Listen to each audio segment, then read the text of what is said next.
Come in. Welcome. I'm E.G. Marshall.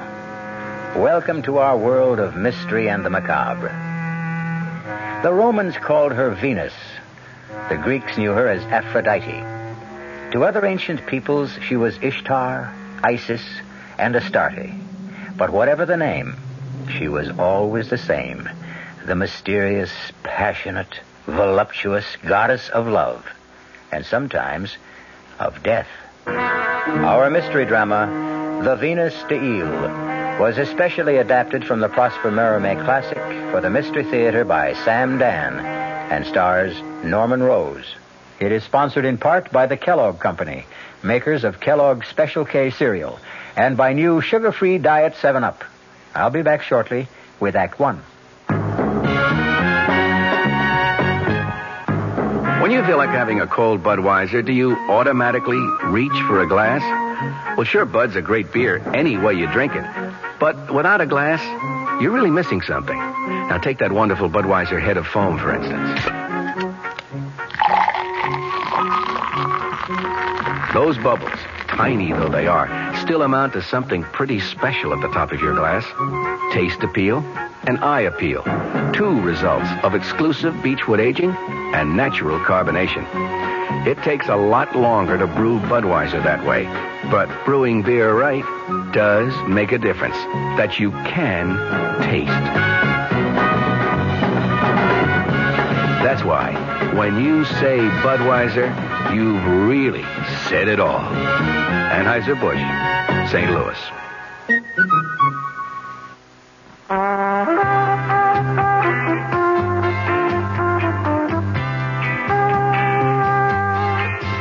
No matter what you're saving for, that's what Suburban Savings for Suburban. Suburban Savings offers you an easy way to borrow without touching a penny in your regular savings passbook account. Just let Suburban loan you the money. It's called Suburban Savings Passbook Loan. You can borrow up to 90% of the total amount you have on deposit at reasonable rates, and you can pay off your loan at your convenience. When your loan is repaid, you still have all of your savings intact, plus interest. So if you need money, why not take a loan from Suburban without touching your savings? Suburban Savings Passbook Loan in New Jersey at Bayonne, Edgewater, Elmwood Park, Emerson, Hackettstown, Morris Plains, Nutley, Paramus, and Sparta.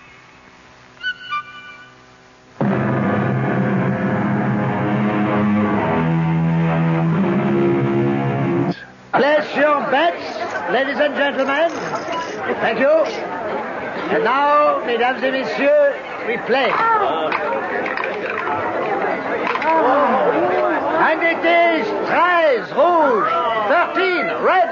There, you see? It's always rouge when I bet noir. But how can you change horses in midstream? No, I have faith.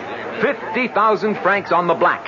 I'm sorry, Monsieur le Vicomte. About what? There can be no more credit. No credit? Call the manager. It was the manager himself who gave the order. Oh, I see. I'm sorry, monsieur. Save my place at the table.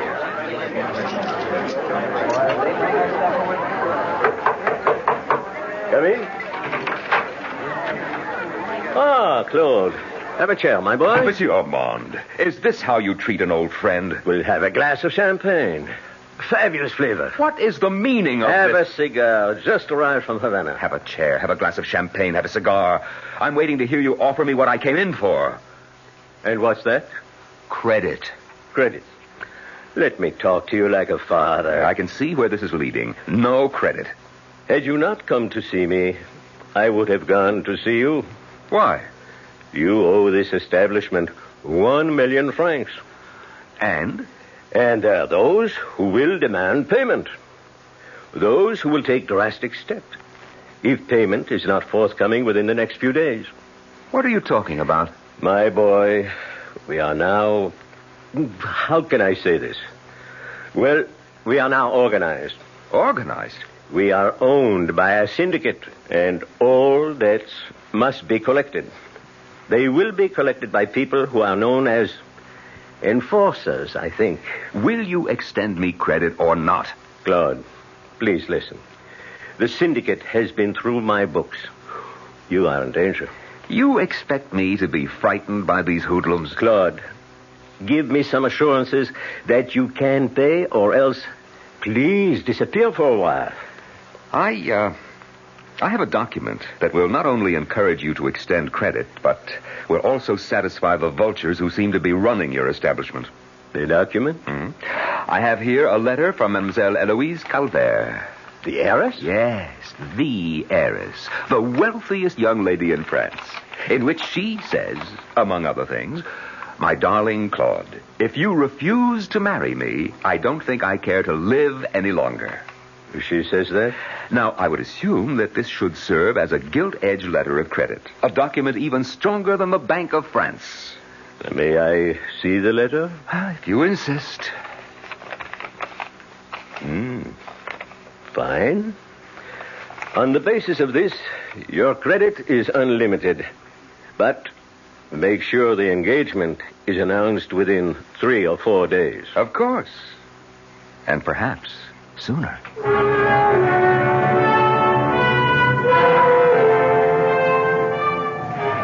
Good morning, darling. Good morning, Eloise. Oh, it's only you, Henri. I'm sorry you're disappointed. Well, you're not bad. And if there were no Claude Louis, you might even do. Henri, have you seen him? He's probably still fast asleep. No, he promised to play tennis with me this morning. No, then he'll be along. Where did you get this amazing statue? Oh, I don't know. Monsieur Delon, who bought all that art for my father, my dear departed father, advised me to pick it up. It's fantastic. A bronze 8-foot Venus. She should be worth more than the one at the Louvre. At least this one has arms. Why do you place her here, at the entrance to your tennis court? Why not? We always have a crowd here. Why should she be lonesome? Do you know that in Greek and Roman times, our very town of Ile had a temple sacred to Venus? Yes, right here. Well, now, how and why should I know a thing like that? And this was the great statue of Venus that stood in the shrine of the temple. Really? The same one? Look at the air of mystery that surrounds the face. This is a woman of many moods and passions. Here comes Claude Louis. Good morning, Eloise. Hello, darling. And Cousin Henri. Have you examined this statue, Claude? Great big girl, isn't she? She's, magnificent, too. The goddess of love. The fickle, jealous, unpredictable goddess of love. Well, I came down to play tennis. And I am ready for you. You're not really very good this morning. Well, wait till I warm up. I'm just toying with you. You can hardly hit the ball. What will you do in the game? I'll tell you what it is, darling. An excuse coming up. Make it good. It's this ring.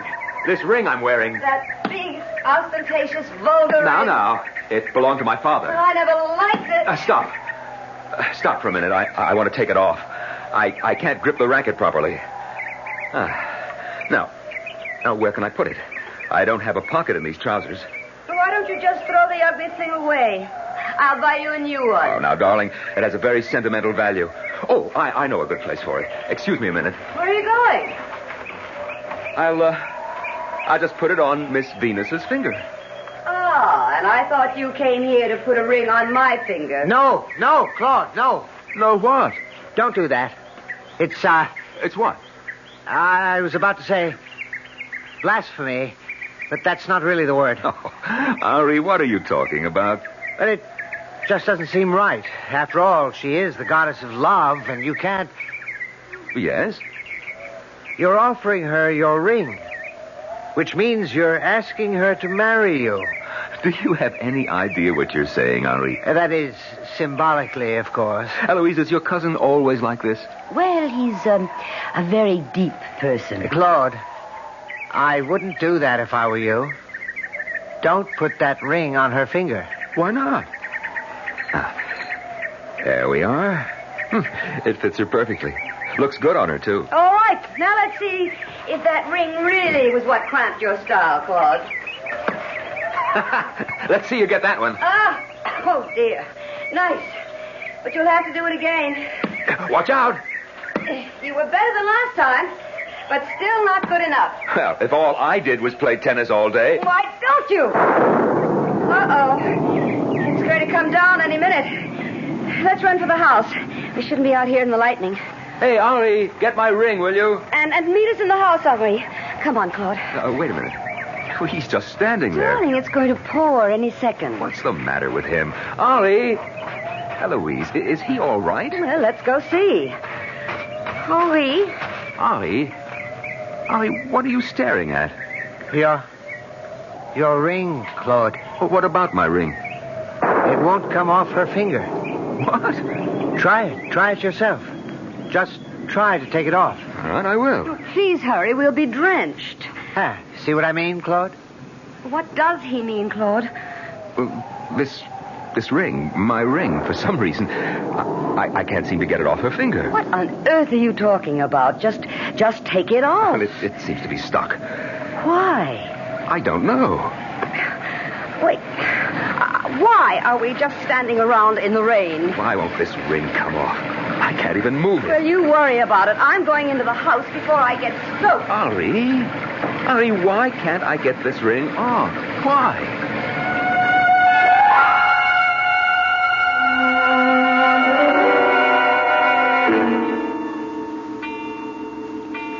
Dinner will be ready in a few minutes. The chef went out of his way for Claude. Oh, Henri, why doesn't he ask me to marry him?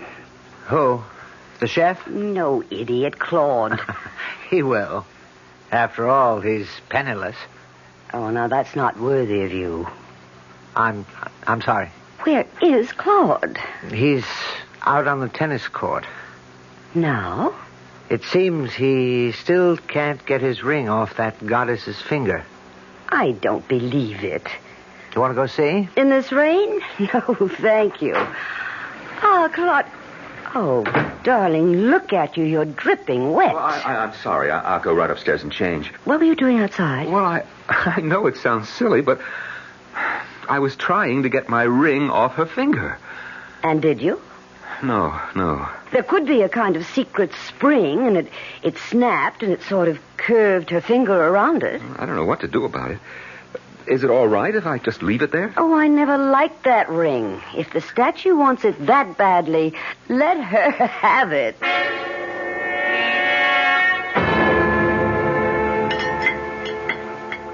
Did you enjoy dinner, darling? Oh, it was delicious. Pierre outdid himself. How would you know? You scarcely touched your food. Eloise, if you must know, it's that silly statue. Can't we forget her finally, I hope? Henri, how do you account for it? You wouldn't believe a word I say. Oh, well, say it. In the old days, she was the center of an adoring, worshipping populace right here. Every day she was presented with gifts. And then suddenly, it stopped. The old religion had died. And for nearly 2,000 years, she's been neglected. Suddenly, once again, she is given a gift. You can imagine that this one is more precious to her than anything in her history. And so she refuses to give it up. Claude, darling, of course Henry is crazy, but he's only my cousin by marriage, so it doesn't run in the family. Well, it's rather late. I think I'll turn in. Good night, all. Good night. Yes, good night. Of course you received my letter. That's why I came. I love you, Claude. I love you, too. But I want you to ask me. Oh, yes. Yes, I will. Well, I'm waiting. Eloise, Claude, why are you so pale? I don't know. Are you ill? I feel very strange.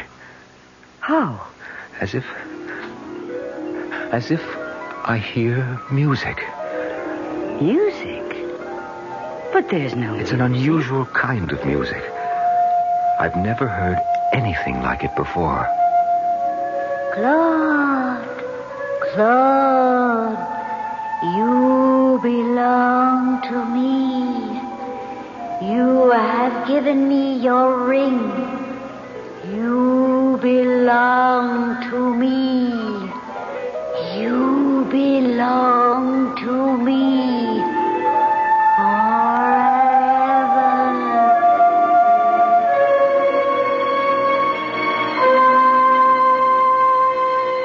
What did Claude do? Did he really awaken this sleeping goddess after so many centuries? And now another story of the ball and chain as Kellogg's Special K presents Veronica and Jeff. Oh, Jeffrey, isn't this romantic? Out in a quiet lake at night with you rowing the boat. Yes, Veronica, it's really neat. Jeffrey, what was that? Frogs. Frogs that go bonk? They're pretty weird frogs. Oh, Jeffrey, you're such a card. You have a ball and chain, like the ones they use in those Special K commercials. Yes, Veronica, it symbolizes my few pounds of extra weight, but I'm going to get rid of it. How? By exercising. You know, like rowing this boat and eating smart at every meal, starting with a Special K breakfast. You mean a 1 ounce bowl of high-protein Special K, 4 ounces of skim milk, orange juice, and coffee? Precisely. It's less than 240 calories, and it tastes delicious. It'll help me get rid of this ball and chain. I'll help too, Jeff. After all, we're all in the same boat. You have a ball and chain, too. Your happy ending could begin with the Special K breakfast from Kellogg's. Hey, Mom, what's for dinner? Hey, Mom, what you got? It's time to get ready for the great outdoors, and your ShopRite supermarket has everything you'll need for cookout dinners and fun in the sun. And for this week's dinners, ShopRite is featuring whole grade A frying chickens, just 37 cents a pound. Roasting chickens up to 4 pounds, 47 cents a pound. Choice beef rib steaks, $1.19 a pound. ShopRite Franks, 89 cents a pound. Get all your outdoor cooking equipment and many great food values at your ShopRite supermarket.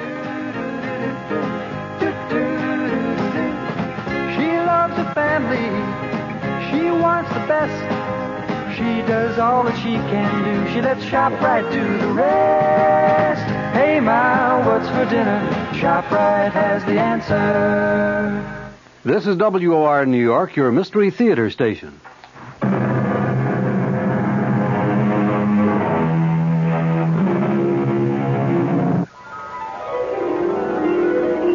You belong to me. Claude Louis, you are mine. No other woman can ever have you. Claude? Claude? Yes? Darling, something's wrong. I have a feeling... I'm going to call the doctor. Oh, no. But you're ill. No, I'm not ill. Darling, please, get some rest. I'm sure you'll feel better in the morning. Yes, I'm sure of it. I'll just sit here for a few minutes and smoke a pipe. All right. Good night, Claude. Good night.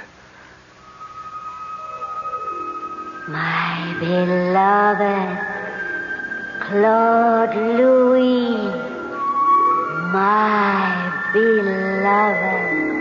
Who is that? Who's there? Claude, you will come with me. You will live with the gods. You will live like a god. Leave this house. Leave this foolish mortal woman and come with me. No. Claude, I am the goddess of love. I am also the goddess of death. No. Let me alone.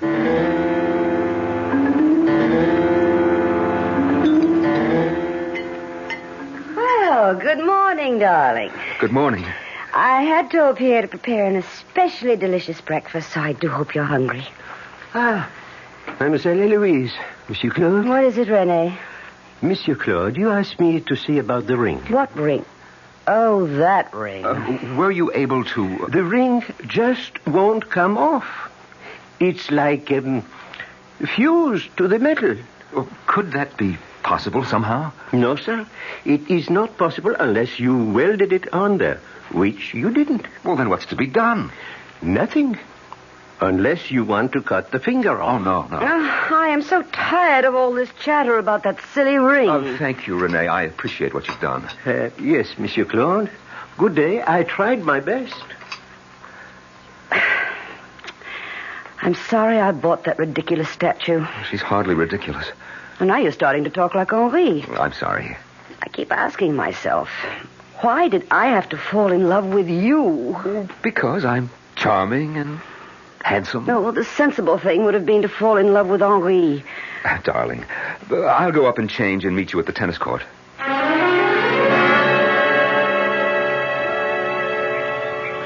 Listen, whoever you are, whatever you are, listen.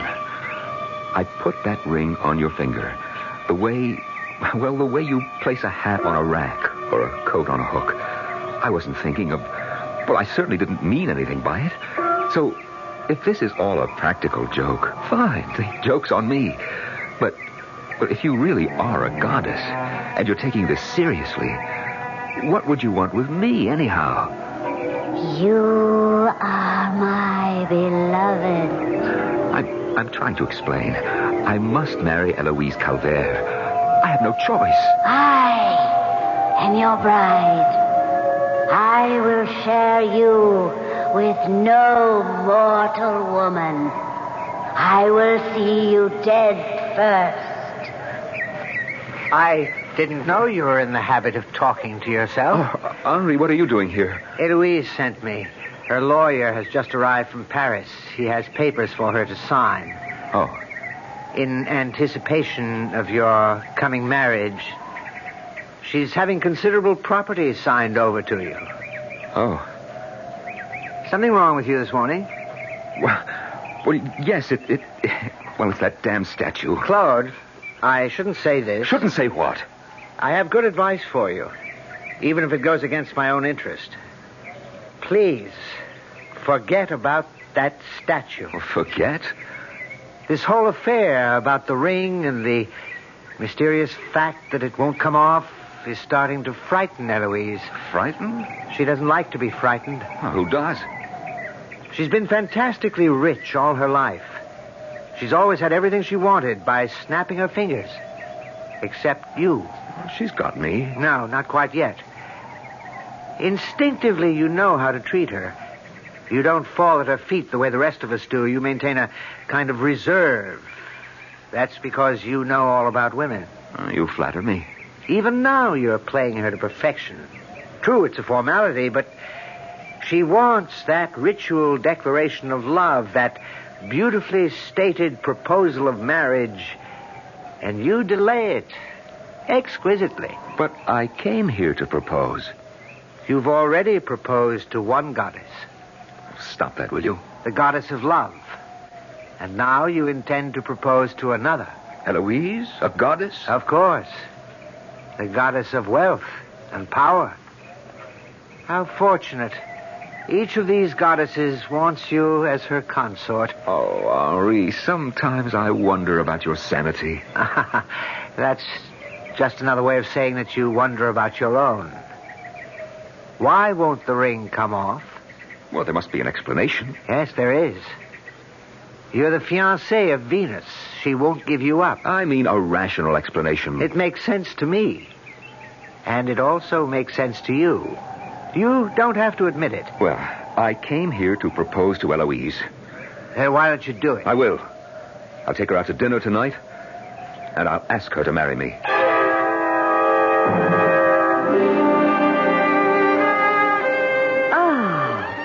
What a lovely place. A bit off the beaten track, darling.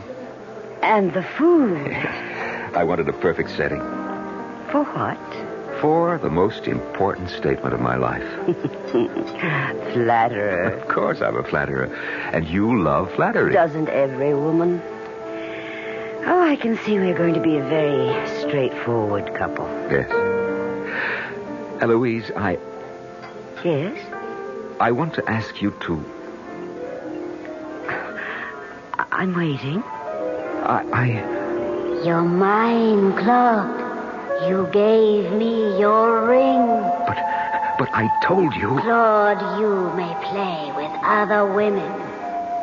You may deceive other women, but no man in the history of the world has ever deceived me and lived.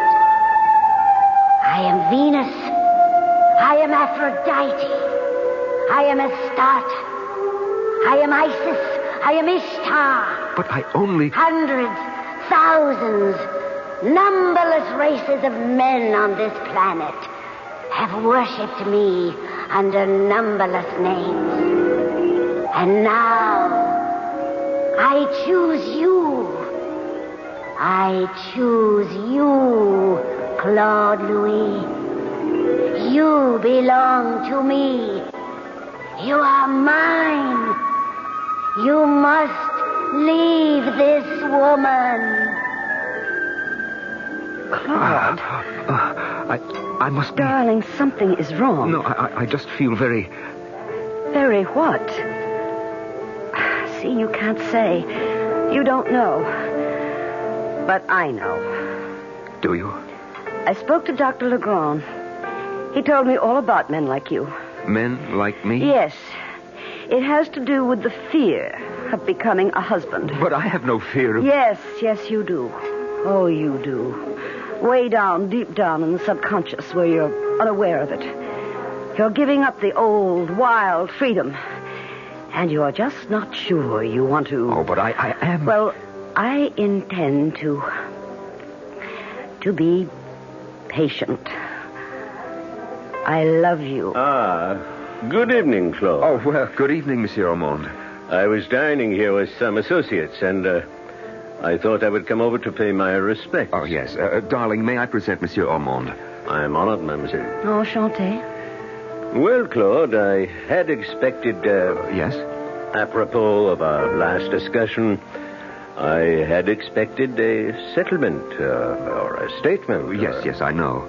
As a matter of fact, my associates were saying just now, why do you suppose we have not heard... Reassure your associates for me, monsieur, that everything is in order. Of course. So happy to have made your acquaintance, mademoiselle. Darling, what was he talking about? Oh, business proposition. Claude, Monsieur Armand, he's sitting at that table. Look, over to the right, you see? Well, what about it? Well, look at those two men at the table with him. He called them his business associates. I suppose they are. Well, then I cannot imagine what sort of business he could be engaged in.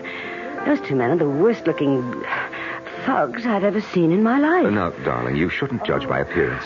They could be tender-hearted, church-going, devoted family men. Oh, no. Hired killers would be more likely. Darling, take me home. I'm frightened.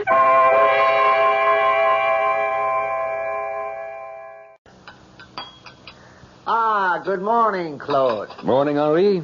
You seem to have quite an appetite this morning. What do they say? The condemned man ate a hearty meal. What does that mean? I'm not sure. Have you seen Eloise? No, she's still asleep. Well, that's not like her. She's worried about you. Well, everything's all right. We can be married tomorrow if she wants. Oh? You've decided? Of course. And what about the other one? What other one? As if you don't know. I'm not sure I understand. The Venus, your own Venus deal. Oh, that. Let me tell you, I didn't sleep last night. Oh, I'm sorry. No, it was good for me. Henri, I did some thinking. And? And I called myself every stupid name I could remember. Why? If I keep this up, this groundless, mindless, idiotic fear, or apprehension, if I keep imagining she talks to me, well, I can very well lose Eloise. Eloise is very much in love with you. Love. Love is an illusion. You fall in, you fall out. I can read women. This ring business is beginning to irritate her. Worse, it's starting to bore her. I've been warning you. What really happened? I needed a resting place for a ring, so I absently placed it on the finger of a statue. A lifeless metal statue. You follow me? You're telling the story. Due to some phenomenon that probably has a rational explanation, if we ever find it, the ring seems to adhere to the finger of the statue. Is that true? Obviously, the ring's still there. But that's all that happened. Who said anything else? You did. Me? You're the one who invested the statue with all kinds of magic and mysterious qualities. Well, I was merely stating some facts. Oh, yes, of course. But you have an ulterior motive. If you could get me upset, fire my imagination, perhaps, something might happen, and you could have Eloise for yourself. I'm not aware that I've tried to upset you. No, not consciously, perhaps. Well, in any event, it's all over. And I certainly will not jeopardize my chance of becoming a billionaire because of an overactive imagination. Do you understand me? Yes. But I wish you'd be honest with yourself. You said you absently placed the ring on her finger. Is that really true? Or did you do it as a joke? Or did you, as millions of men before you, actually fall in love with her? Oh, no, Ari. We're not having any more of that.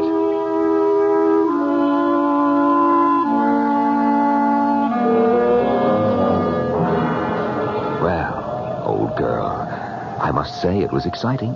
It was even fun for a while. Venus deal. Oh, you must have been something in your day.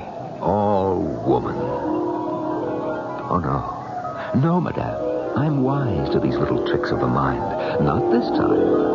Not again. Claude. Of course, Claude. But you're in my head. You're part of my imagination. Claude, you belong to me. I belong to no one. I belong to myself. Foolish Claude. Do you think you can fight me? You're just an image in my own brain. Claude, you don't love Eloise. You're in love with love. Claude, I am love. I don't believe. Yes, Claude, you believe. You believe. The love I offer you is beyond dreams, beyond imagination. No, I'm not listening. A glorious love.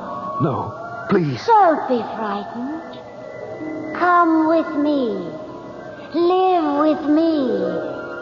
Live like a god. A god.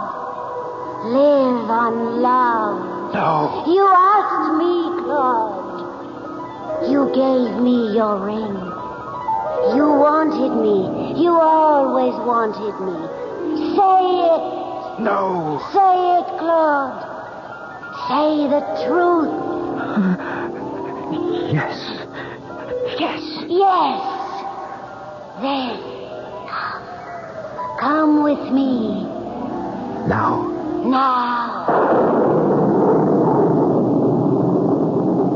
That's it. That's how it happened. I know how it happened. Claude. What are you doing standing out here and yelling like a maniac? It's another electrical storm. We'd better get inside. Oh, yes. Come, Claude. Now I know. What do you know? I know why the ring is stuck on her finger. Oh, do you? Is it so important after all? Oh, yes, it's important. Do you remember what Rene said? He said it looked as if the ring is fused to the metal. Well, look closely. Doesn't it appear that way? Well, what's the difference? He also said it was impossible unless you welded it on. And, of course, you didn't. No, I didn't. But someone else did. Who? Perhaps not a who, but a what. What did happen? We were playing tennis. I took the ring off, placed it on her finger. Well, we already know all that. Tell us the rest of it. You know the rest of it, too. Claude. Of course you do. We kept playing tennis, and then suddenly there was a peal of thunder, a flash of lightning. Well, don't you see? No. The lightning, it must have struck the statue in such a way as to have fused the ring to her finger. Well, that's impossible. No, it's not impossible. It could have happened. Well, then it answers the question. And finally settles the problem. It's the only way we can account for it. Unless? No, Henri, no more of these unlesses. So now, can we forget about it? Absolutely, my darling. Eloise, marry me. What? I said marry me. But I was expecting... You were expecting a romantic speech, poetry, sweet music, sparkling wine. Yes. Shall I try again? Oh, no. No, I accept. I accept. May I be the first to offer congratulations? Of course, Henri. You fought a good fight. Ah, but the better man won. Eloise, my darling, may I ask for a wedding present now? Oh, anything. Good. Could you get rid of this statue? My rival? Well? Of course. We'll donate her to a museum. No, I mean get rid of her. How? Have her destroyed, melted down. Oh? But Claude, she's priceless. Well, I'll have it taken care of tomorrow. Well, can it be done today? Well, yes. Renee will be back in the morning, and... Oh, well, I suppose it'll be all right. He'll take care of her. First thing. Ladies and gentlemen, your attention, please. A toast to the happy couple. Oh. Congratulations. Long life. Thank you all. Claude and I are so happy. Please, everybody, eat, drink, dance. Help us enjoy this glorious occasion. You look beautiful, my dear. Oh, I always dreamed of a night like this. Are you happy? Oh, yes. Completely? Yes. It's odd. You look so thoughtful. Do I? Very. I'm only thinking of us. Only of us? My darling, in this whole wide world, there are only the two of us. But, Claude, is something the matter? You're frowning. I wasn't aware. You're not ill? No, of course not. You don't look very comfortable. Well, perhaps it's a bit close in here. I may just need a breath of fresh air. Oh, I'll go with you. No, dear. We both can't leave our guests. I'll just step outside for a moment. It'll do me good.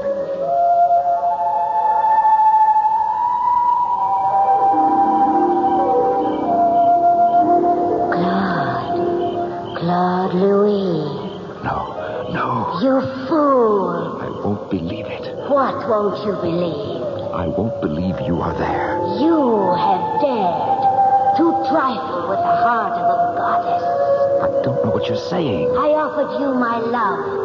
I would have given myself to you. I've got to fight this. I am not mad. I've got to fight. Of all the uncounted millions since the very beginning of the human race, I offered myself to you. I accept this as an hallucination. Fool! Look at me. Look at me. No. It can't be. It can't be. You're human. You're flesh and blood. You're a woman. Yes. A woman. A woman spurned. A woman scorned. I didn't know. How was I to know? I told you. Forgive me. Please, forgive me. Forgive you. Come to my arms. Embrace me. Know what you might have had. And know what you have lost forever. I love you. I love you. Fool! Please. You're crushing me. You love me. But now you can only die for the love of me. Oh, please. Let me love you. Let me go. No. Help. Claude, where are you? Eloise is worried about... Claude? Oh, no. Don't come close, Eloise. Don't look, Eloise, don't. The statue, it fell on him. Yes. He's dead. The statue just crushed him. Oh, look. What is it? Look at the ring.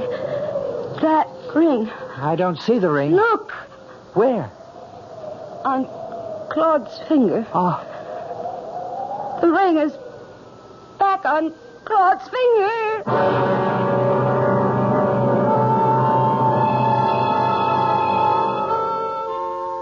Well, you have a choice. You can believe that the goddess Venus fell in love with Claude, became angry when he jilted her, and killed him. Or you can believe that he went out for a walk, and the rain had softened the statue's foundation, and it just fell on him. There were also the enforcers. All the ingredients are there for a provocative stew. Use which you like, and stir to your taste. I'll be back shortly.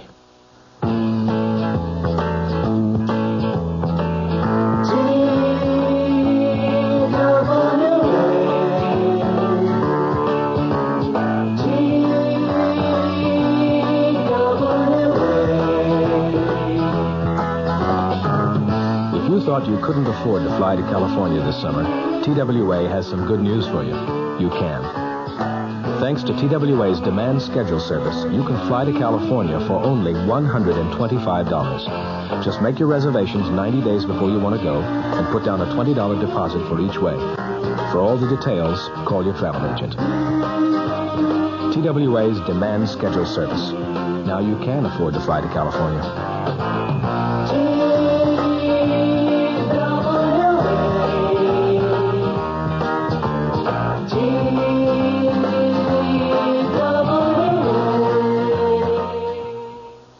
Our cast included Norman Rose, Joan Lovejoy, Evie Juster, Dan Ocko, and Robert Dryden. The entire production was under the direction of Hyman Brown. Radio Mystery Theater was sponsored in part by Anheuser-Busch Incorporated, brewers of Budweiser. This is E.G. Marshall inviting you to return to our Mystery Theater for another adventure in the macabre. Until next time, pleasant dreams.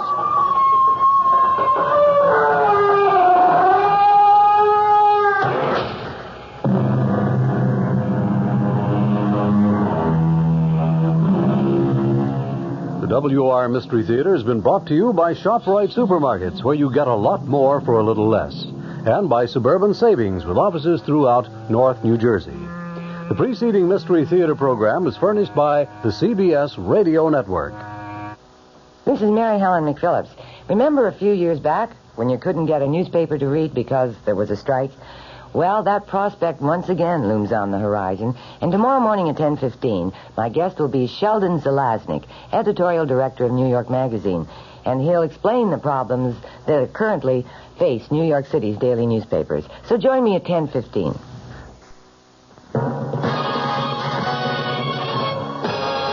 I'm Fulton Lewis in the Mutual Broadcasting System studios in Washington, D.C. Now, my commentary. President Nixon's edited Watergate transcripts were formally delivered to Congress today with a White House brief that pronounced them proof of the president's innocence and quoted him as ordering amid the unraveling cover-up a year ago that, quote, everybody in this case is to talk and to tell the truth. In a volume roughly the size of a big city telephone book, 1,308 pages of transcripts were sent to the House Judiciary Committee for its inquiry into the president's possible impeachment. Separate copies in manila envelopes were delivered to the 38 committee members individually. They are going to meet tomorrow to decide whether to accept them in lieu of the White House tape recordings that the panel had originally subpoenaed. With them went a 50-page brief that was prepared by the president's impeachment attorney, James St. Clair, which wove presidential quotations together with a White House account of what the president actually said and did during the crucial phase of the Watergate cover-up attempt.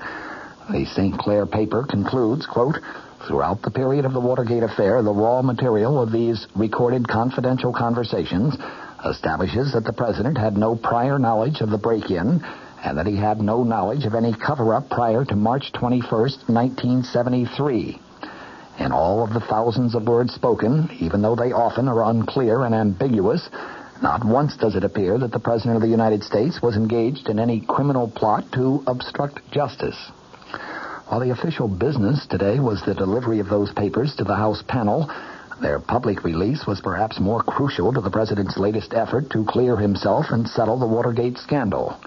For the president himself said Monday night that in releasing the papers, he was placing his trust in the basic fairness of the American people, to examine the evidence and see that he sought only to do what was right. One of the quotes included in the St. Clair brief today as evidence of the president's determination to clear up Watergate came from an April 15th, 1973 conversation with Assistant Attorney General Henry Peterson about the refusal of conspirator G. Gordon Liddy to cooperate with the government prosecutors. Quote, I want him to be sure to understand that as far as the president is concerned, everybody in this case is to talk and to tell the truth. You are to tell everybody, and you don't even have to call me on that with anybody. You just say that those are your orders. Another statement from an April 14th conversation with former aide John Ehrlichman reads this way, quote, we have to prick the boil and take the heat.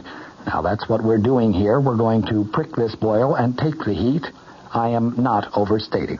Within hours after the presidential material was delivered to the Judiciary Committee today, portions of the transcripts were obtained from House members, but they were, as St. Clair had said they would be, often unclear and ambiguous. That was the case, for example, with a March 21st, 1973 discussion of demands of the original Watergate burglary defendants for payoffs to keep them silent about the involvement of others.